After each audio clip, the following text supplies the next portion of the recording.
अनाथ परियों का बंटवारा। परीलोक में हुए एक बड़े धमाके में कई परियों की मौत हो जाती है, जिनमें से बहुत सी परियां अनाथ हो चुकी थी और उन्हीं अनाथ परियों में दो बहनें थी, साक्षी परी और प्रिया परी। वे दोनों सगी बहनें थी और उस धमाके में उनके माता पिता की भी मौत हो चुकी थी। अब उनकी जिंदगी में कोई भी खुशी नहीं थी और वे हमेशा उदास रहने लगती हैं। प्रिया, चलकर खाना खा लो।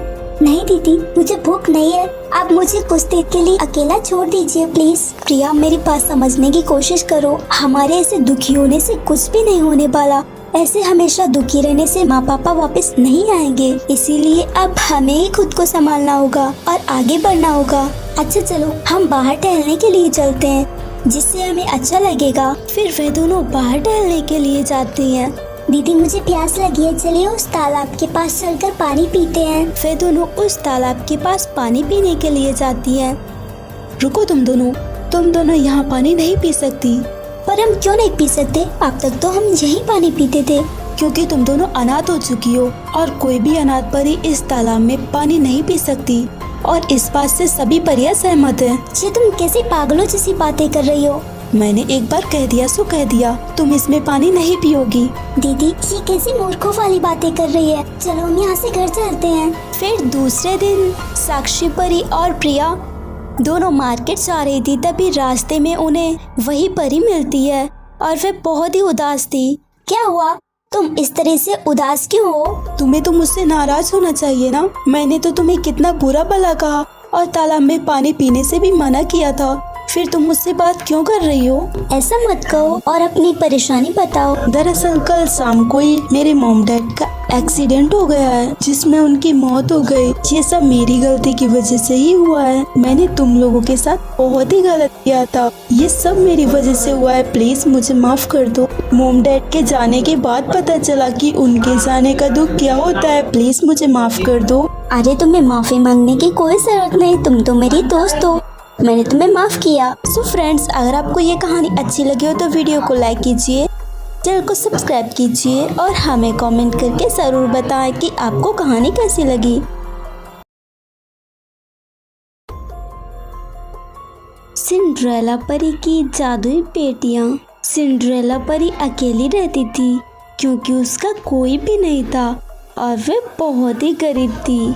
उसकी माँ की मौत हो चुकी थी, जो कि पहले रानी परी के महल में काम किया करती थी। उनकी मौत के बाद से सिंड्रेला परी रानी परी के महल में काम करने के लिए जाया करती थी। रानी परी, सारा काम खत्म हो गया है, तो मैं घर जा सकती हूँ ना? रुको एक मिनट, दरअसल मैं किसी काम से बाहर जा रही हूँ, तो मुझे लौटने में कुछ दिनों का समय लगेगा। इसीलिए तुम मेरी बेटी को लेकर जाओ और उसका अच्छे से ख्याल रखना, क्योंकि मैं तुम पर विश्वास करती हूँ। इसीलिए मैंने अपनी बेटी को तुम्हें सौंपा है, क्योंकि तुम्हारी माँ भी बहुत अच्छे से काम किया करती थी और उन्होंने कभी कोई बेईमानी नहीं की। जैसे उन्होंने मेरा भरोसा कभी नहीं तोड़ा, वैसे भी मुझे उम्मीद है कि तुम भी मेरा भरोसा कभी नहीं तोड़ोगी और इसका अच्छे से ख्याल रखना।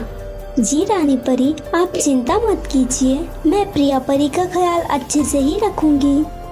आप निश्चिंत होकर जाइए। प्रिया बेटी, बोलो तुम क्या खाना पसंद करोगी?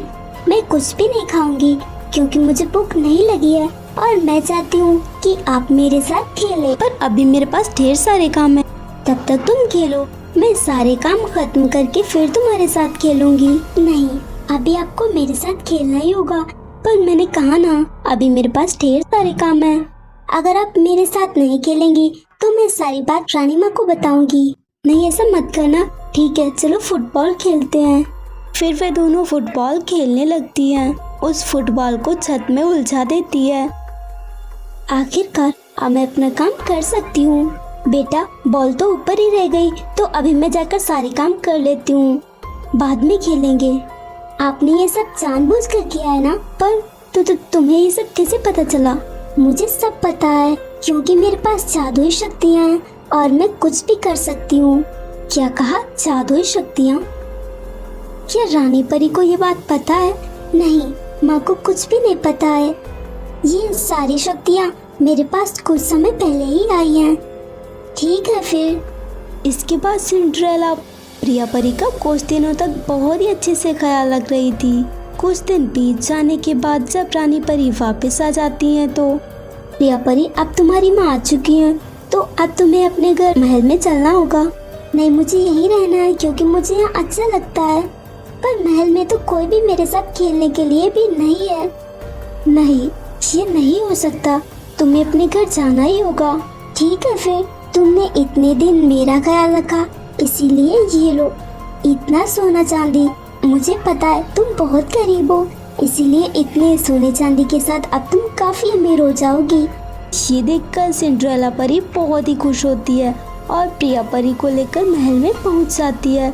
साथ ही साथ वह जादुई शक्तियों के बारे में रानी परी को भी सारी बातें बताती है। माँ, मुझे इनके साथ रहने में अच्छा लगता है, तो क्या मैं कभी कभी इनके घर पे जा सकती हूँ? ठीक है फिर, मैंने सोच लिया है, आपसे तुम हर रोज कुछ घंटों के लिए सिंड्रेला परी के साथ खेलने के लिए उनके घर पे जाओगी और इसके लिए सिंड्रेला परी को अलग से पैसे मिलेंगे। ये सुनकर सिंड्रेला परी बहुत ही ज्यादा खुश होती है। सो फ्रेंड्स, अगर आपको ये कहानी अच्छी लगी हो तो वीडियो को लाइक कीजिए, चैनल को सब्सक्राइब कीजिए और हमें कमेंट करके ज़रूर बताएं कि आपको कहानी कैसी लगी। परी और ज़ॉम्बी की शादी। सनाया परी अपनी माँ और छोटी बहन के साथ रहती थी। वहीं परी लोग के पास में ही एक गुफा थी जिसमें एक ज़ॉम्बी रहता था। परी लोग के लोगों को ये बात पता चली तो उन्होंने गुफा के बाहर एक बड़ा सा पत्थर रख दिया ताकि वे ज़ॉम्बी गुफा से बाहर ना आ सके। पर सनाया परी को इस बारे में कुछ भी पता नहीं था। एक दिन वह उस गुफा के पास से होकर गुजर रही थी, तभी उसे उस गुफा से कुछ अजीब सी आवाज सुनाई देती है। ये आवाज इस गुफा से कैसे आ रही है? गुफा तो बंद है, फिर अंदर कौन हो सकता है? इसे खोलकर देखती हूँ। फिर वह किसी तरह से उस पत्थर को हटाती है।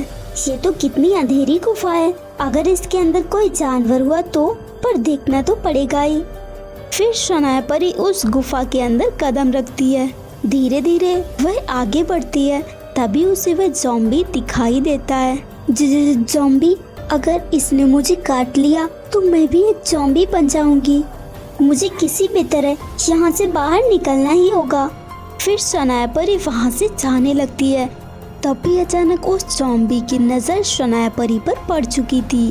कहाँ जा रही है? रुक। मुझे छोड़ दो प्लीज, मुझे जाने दो। मैं एक गरीब परिवार से हूँ। अगर तुमने मुझे ज़ॉम्बी बना दिया तो मेरी माँ और बहन का क्या होगा? प्लीज मुझे जाने दो। पर तुम बोल कैसे सकते हो? ज़ॉम्बी तो नहीं बोल सकते। मैं तुझे जाने दूंगा, उसके लिए मेरी एक शर्त है। ठीक है, तुम जैसा कहोगे मैं वैसा ही करूँगी। आज के बाद हर रोज तू मेरे लिए खाना लेकर आएगी, और अगर परिलोक में किसी को भी इस बारे में कुछ पता है ना तो देख लेना मैं क्या करता हूँ। ठीक है, मैं ऐसा ही करूँगी। फिर सनाया परी वहाँ से चली जाती है और अपने घर जाकर अपनी माँ को सारी बात बताती है। अच्छा हुआ तू बच गई, अब तो वापस वहाँ कभी मत जाना। माँ, आप ये क्या कह रही हैं? मैंने उसे कहा था कि मैं उसके लिए रोज खाना लेकर जाऊंगी। मैं अपना वादा कैसे तोड़ सकती हूँ? आप तो जानती है ना कि एक बार मैं जो कहती हूँ वो ही करती हूँ। तू पागल तो नहीं हो गई? तुझे वहाँ से छूटने के बाद दूसरी जिंदगी मिल गई है और तू वहाँ फिर से मौत के मुंह में जाने की बात कर रही है। मैं खाना लेकर जरूर जाऊंगी।